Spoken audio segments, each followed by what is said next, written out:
আসসালামু আলাইকুম। সবাইকে স্বাগত জানাচ্ছি। আমি নাসরুল ইসলাম তন্ময়। শুরুতে বিআরবি কেবল সংবাদ শিরোনাম।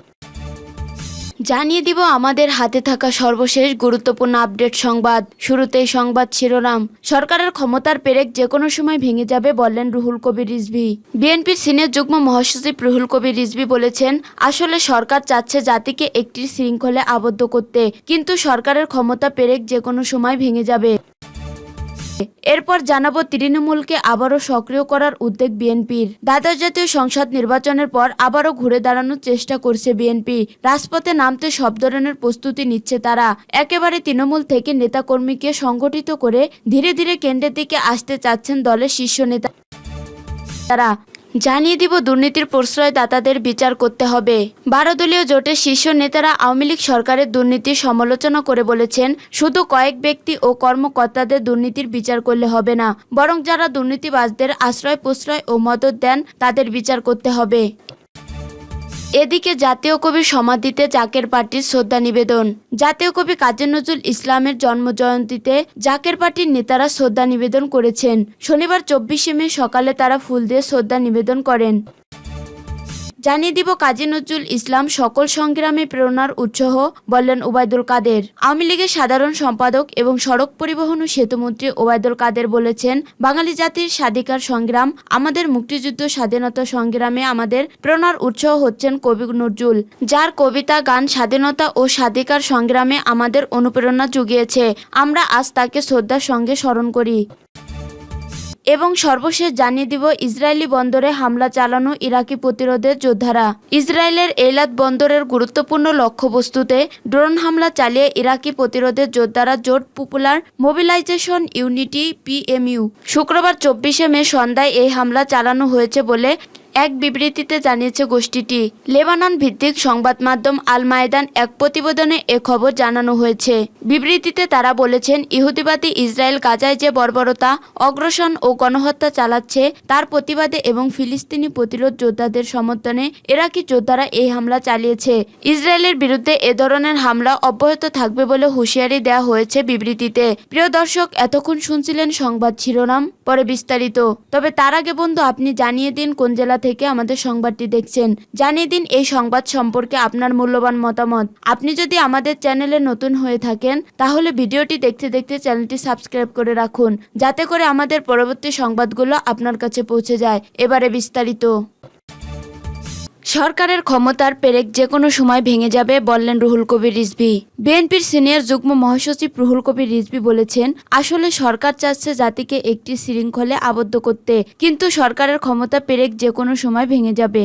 শনিবার 25শে মে দুপুরে রাজধানীর জাতীয় প্রেস ক্লাবের আব্দুস সালাম মিলনায়তনে এক আলোচনা সভায় প্রধান অতিথির বক্তব্যে তিনি এসব কথা বলেন। লুটপাট, অব্যবস্থাপনা ও সঠিক পরিকল্পনার অভাবে যাত্রাপথে দুর্ঘটনায় মৃত্যুর ভয়াবহতা ও জনদুর্ভোগ শীর্ষক এই সভার আয়োজন করে association of engineers Dhaka centre. অনুষ্ঠানে মূল প্রবন্ধ উপস্থাপন করেন অ্যাব ঢাকা স্টোরের সাধারণ সম্পাদক মোহাম্মদ মাহবুব আলম। প্রকৌশলী মোহাম্মদ মোতাহার হোসেনের সভাপতিত্বে ও প্রকৌশলী শাহিন হাওলাদারের সঞ্চালনায় বক্তব্য দেন বিএনপির বিজ্ঞান ও প্রযুক্তি বিষয়ক সম্পাদক এবং অ্যাবের সভাপতি প্রকৌশলী রিয়াজুল ইসলাম রিজু, অ্যাবের মহাসচিব প্রকৌশলী আলমগীর হাসান আহমেদ, প্রকৌশলী AKM আসাদুজ্জামান চুন্নু, রুয়েটের অধ্যাপক প্রকৌশলী SM আব্দুর রাজ্জাক, প্রকৌশলী মোহাম্মদ হানিফ, রুহুল আমিন প্রমুখ।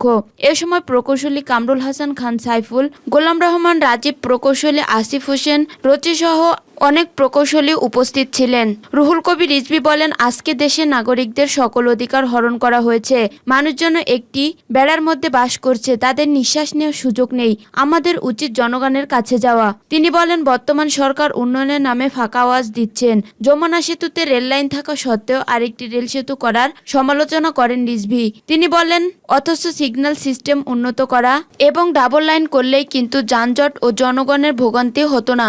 রিজভী বলেন, কলকাতায় নিহত আওয়ামী লীগের MP আনোয়ারুল আজিম আনার তো তার এলাকার মাফিয়া হিসেবে পরিচিত। তাকে ওবায়দুল কাদেরের মতো ব্যক্তিরা প্রশ্রয় দেন বলে তারা নিজ এলাকায় এমপি প্রার্থী হিসেবে নিজেকে ঘোষণা করতে পারেন। আজকে ওই এমপির দেহকে টুকরো টুকরো করে কেটে ফেলা হয়েছে বিভিন্ন খালে বিলে। বিশেষ অতিথির বক্তব্যে অ্যাবের সভাপতি রিয়াজুল ইসলাম রিজু সড়ক পরিবহন ও সেতুমন্ত্রী ওবায়দুল কাদেরের উদ্দেশ্যে বলেন, ওনার সড়কের বেহাল অবস্থা ও নিজের দপ্তরের দিকে কোনো নজর নেই। তার ডিপার্টমেন্ট হলো বিএনপি। কিভাবে মেগা প্রজেক্টর হয়, কিভাবে মেগা দুর্নীতি করা যায় সেদিকে ওনার নজর আছে। তৃণমূলকে আবারও সক্রিয় করার উদ্যোগ বিএনপির। দ্বাদশ জাতীয় সংসদ নির্বাচনের পর আবারও ঘুরে দাঁড়ানোর চেষ্টা করেছে বিএনপি। রাজপথে নামতে সব ধরনের প্রস্তুত নিচ্ছে তারা। একেবারে তৃণমূল থেকে নেতাকর্মীকে সংগঠিত করে ধীরে ধীরে কেন্দ্রের দিকে আসতে চাচ্ছেন দলের শীর্ষ নেতারা।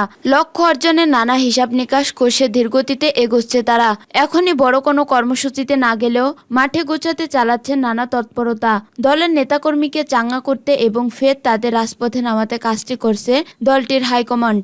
দলীয় সূত্রে জানায়, এই প্রক্রিয়া সম্পর্কিত করতে দলের 4 অঙ্গ ও সহযোগী সংগঠন ছাত্রদল, যুবদল, স্বেচ্ছাসেবক দল ও কৃষক দলকে মাঠে নামানো হয়েছে। তারা বিভিন্ন জেলা ও মহানগর এমনকি উপজেলা ও ইউনিয়ন পর্যায়ে সফর করতে নেতাকর্মীকে চাঙ্গা করার উদ্যোগ নেবেন।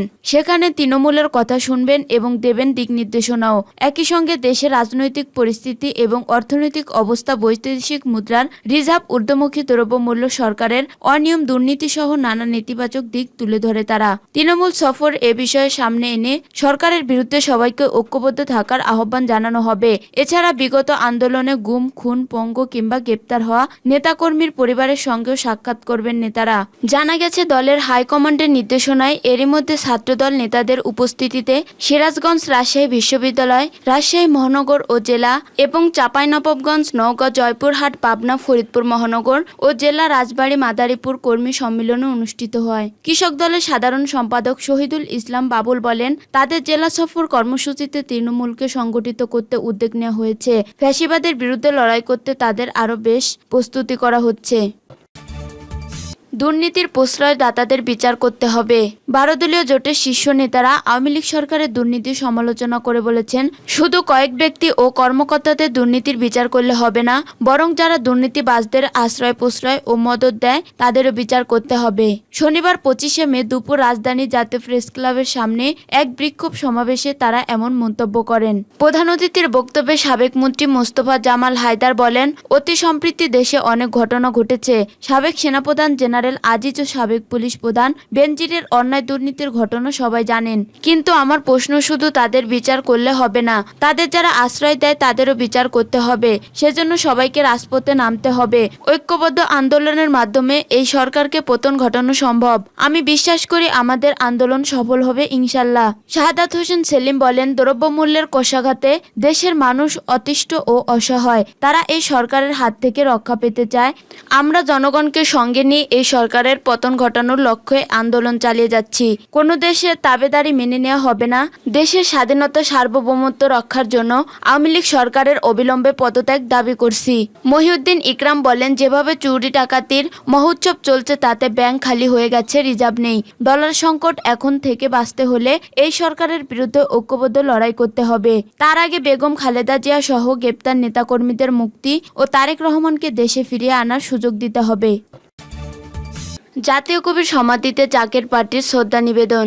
জাতীয় কবি কাজী নজরুল ইসলামের জন্মজয়ন্তীতে জাকের পার্টির নেতারা শ্রদ্ধা নিবেদন করেছেন। শনিবার 24শে মে সকালে তারা ফুল দিয়ে শ্রদ্ধা নিবেদন করেন। জাকের পার্টির মহাসচিব শামীম হায়দার দলীয় নেতাকর্মীদের সঙ্গে নিয়ে জাকের পার্টির চেয়ারম্যান মোস্তফা আমির ফয়সলের পক্ষে প্রথম পুষ্প স্তবক অর্পণ করেন। পরে ফাতেহা শরীফ পাঠ করে মোনাজাত করা হয়। এর আগে কবির বিদ্রোহী আত্মার মাগফিরাত কামনা করে শ্রদ্ধা নিবেদন করেছে বাংলাদেশ জাতীয়তাবাদী ছাত্রদল ঢাকা বিশ্ববিদ্যালয় শাখা। সকালে ঢাবির কেন্দ্রীয় মসজিদ সংলগ্ন কবির সমাধিতে এই শ্রদ্ধা জানান সংগঠনটি। এ সময় উপস্থিত ছিলেন বিএনপির সিনিয়র যুগ্ম মহাসচিব অ্যাডভোকেট রুহুল কবির রিজভী, ঢাকা বিশ্ববিদ্যালয় ছাত্রদলের সভাপতি গণেশচন্দ্র রায় সাহস, সাধারণ সম্পাদক নাহিদুজ্জামান শিপন, সিনিয়র সহ সভাপতি মাসুম বিল্লাহ, সিনিয়র যুগ্ম সাধারণ সম্পাদক নাসিম উদ্দিন শাহন, যুগ্ম সাধারণ সম্পাদক শামীম আক্তার শুভ সহ ঢাকা বিশ্ববিদ্যালয় ও বিভিন্ন হলের নেতারা। কাজী নজরুল ইসলাম সকল সংগ্রামে প্রেরণার উৎস বললেন ওবায়দুল কাদের। আওয়ামী লীগের সাধারণ সম্পাদক এবং সড়ক পরিবহন ও সেতুমন্ত্রী ওবায়দুল কাদের বলেছেন, বাঙালি জাতির স্বাধিকার সংগ্রাম, আমাদের মুক্তিযুদ্ধ স্বাধীনতা সংগ্রামে আমাদের প্রেরণার উৎস হচ্ছে কবি নজরুল, যার কবিতা গান স্বাধীনতা ও স্বাধিকার সংগ্রামে আমাদের অনুপ্রেরণা জুগিয়েছে। আমরা আজ তাকে শ্রদ্ধার সঙ্গে স্মরণ করি। শনিবার 25শে মে জাতীয় কবি কাজী নজরুল ইসলামের 125তম জন্মবার্ষিকী উপলক্ষে ঢাকা মহানগর বিশ্ববিদ্যালয়ে অবস্থিত কবির মাজারে শ্রদ্ধাঞ্জলি নিবেদনের পর সাংবাদিকদের কাছে একথা বলেন তিনি। ওবায়দুল কাদের বলেন, অসাম্প্রদায়িক চেতনার কবি, বিদ্রোহী বেদনার কবি, যৌবনের কবি কাজী নজরুল ইসলাম আমাদের জাতীয় কবি। তার জন্মতিথির এই দিনে বলতে চাই, আমরা বঙ্গবন্ধুর নেতৃত্বে মুক্তিযুদ্ধে বিজয় হয়েছি, কিন্তু সেই বিজয়কে সুসংহত করার এখনো অনেক কাজ বাকি। বিজয়কে সুসংহত করার পথে বাধা দিতে বিএনপির পৃষ্ঠপোষকতায় বাংলাদেশ কিছু সাম্প্রদায়িক অশুভ শক্তি তৎপর। বঙ্গবন্ধু কন্যা শেখ হাসিনার নেতৃত্বে আমরা বৃক্ষকে সমূল্য উৎপাটিত করে বাংলাদেশ গড়ব।